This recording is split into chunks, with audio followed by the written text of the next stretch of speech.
Estamos dando seguimiento al operativo que iniciamos a partir de estos lamentables hechos.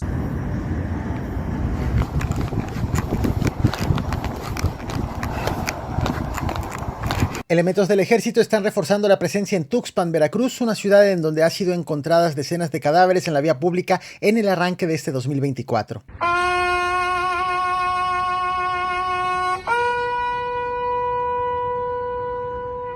Este refuerzo ocurre debido a que la delincuencia organizada ha logrado colocar a la entidad cerca del top 10 de los estados con más homicidios del país. Pero voy por partes.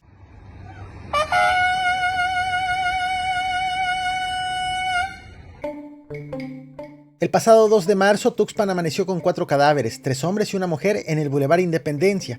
Los cuerpos fueron dejados junto a las letras turísticas de este puerto veracruzano, tras lo cual la Fiscalía General del Estado informó del inicio de una investigación, además de que fueron movilizados al lugar fiscales, peritos y policías ministeriales.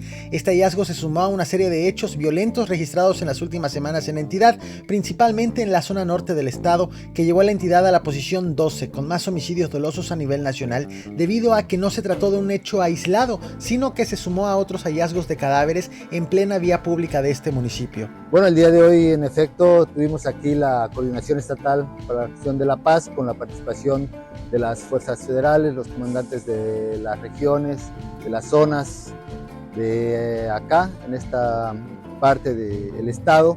Estos hechos han encendido las alertas en las autoridades estatales, quienes han atribuido el hallazgo de cadáveres a enfrentamientos entre grupos criminales. A la par del hallazgo de los 4 cadáveres, ese mismo 2 de marzo fue reportado un tiroteo en la colonia del Valle. Sin embargo, las autoridades ya no ofrecieron detalles sobre lo ocurrido.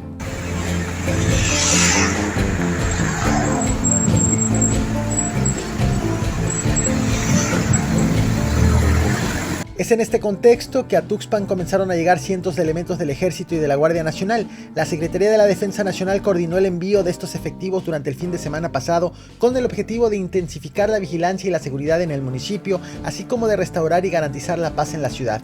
El Ejército desplegó a 300 elementos adicionales en este sitio turístico a partir del día siguiente del hallazgo de los 4 cadáveres. Sin embargo, se trata de un refuerzo a otro despliegue previo de seguridad en la zona. Anteriormente, el 29 de enero, después de otro incidente en el que se encontraron cuerpos en Tuxpan, la Sedena había enviado 600 elementos, incluyendo soldados, agentes de la Guardia Nacional y policías estatales. Por lo tanto, el total de fuerzas de seguridad en la ciudad ha aumentado significativamente con la llegada de estos nuevos efectivos. Estamos dando seguimiento al operativo que iniciamos a partir de estos lamentables hechos aquí en Tuxpan. Como lo habíamos dicho, reforzamos la zona. Tras el último hallazgo de cadáveres en la vía pública, el gobernador de Veracruz, el morenista Cuitláhuac García, se pronunció sobre el asesinato y posterior abandono de cuerpos en el centro de Tuxpan. Durante su conferencia diaria, el mandatario reveló que la principal línea de investigación apunta a conflictos entre grupos delictivos en el norte de Veracruz. En particular, se refirió a una disputa entre el grupo Tercio de Poza Rica y el Cártel del Golfo. Según el gobernador, este enfrentamiento resultó en que el grupo Tercio asesinó a miembros de su propio grupo como un mensaje. Cuitláhuac García destacó la existencia de una disputa interna entre estos grupos criminales y aseguró que las autoridades se mantendrán alertas para prevenir más homicidios en el norte de Veracruz. Afirmó que a pesar de que las víctimas pudieran estar involucradas en el crimen organizado, se buscará hacer justicia y detener a los responsables. Bueno, pues parece que un desacuerdo de grupos tercios con ese grupo sombra que obedece o tiene acuerdos o tenía acuerdos, es lo que estamos indagando, con el Cártel del Golfo, que también en el norte nos lo dejaron enclavado, sobre todo en el norte del país, ¿sí? Entraron en un desacuerdo y entonces ejecutaron a su propia gente. Como ya te había adelantado, la llegada de estos 300 elementos federales a Tuxpan se suma a más elementos desplegados semanas atrás, luego de que el 29 de enero fueron encontrados restos humanos de entre 8 y 20 personas. Según análisis de AC Consultores, Veracruz es territorio de 7 cárteles del narcotráfico, siendo el cártel Jalisco Nueva Generación el de mayor presencia, seguido por el cártel de Sinaloa, Pura Gente Nueva, Zetas Vieja Escuela, el cártel del Noreste, la Célula Independiente 35Z, Fuerza Especial Grupo Sombra y el cártel del Golfo. La presencia presencia de estos grupos no es uniforme en todo el estado. En Tuxpan, hasta el último reporte oficial, se reconocía la presencia de solo el Cártel Jalisco Nueva Generación y el Grupo Sombra, los cuales están en conflicto por el control del territorio. Sin embargo, el reporte no señalaba la existencia del Grupo Tercio, el cual fue mencionado por el gobernador a mitad de esta semana, del cual describió que se trata de una alianza de la delincuencia organizada. Aquí lo que nosotros observamos, que esta línea de investigación tiene que ver con el acuerdo que el Grupo Tercios tiene, así se llama esa banda delictiva, Grupo Tercio, así se autonombran ellos, que son los mismos.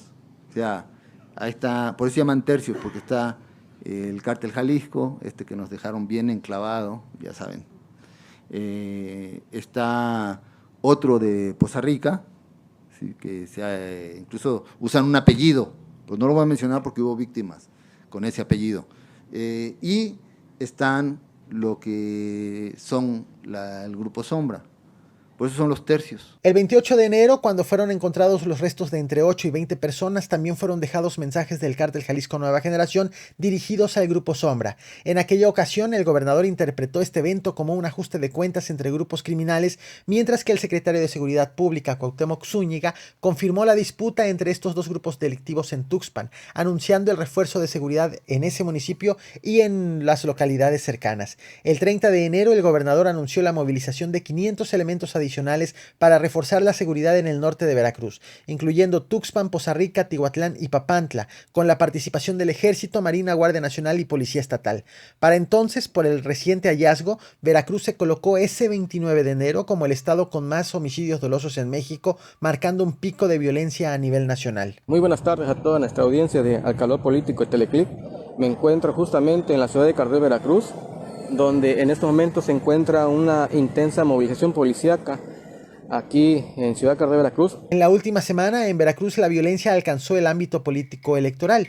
El 4 de marzo, Policarpio Ramírez, ex candidato del PRI a la alcaldía de Paso de Ovejas y primo del dirigente estatal del PRI, Adolfo Ramírez Arana, fue asesinado a tiros. El homicidio ocurrió en la zona centro de la ciudad de Cardel, según informó la Fiscalía del Estado. Según reportes locales, Ramírez Coria fue atacado por 2 hombres armados al salir de un restaurante. En una de sus últimas publicaciones en Facebook, el político había escrito sobre no ser enemigo de nadie, sugiriendo un posible contexto de enemistad.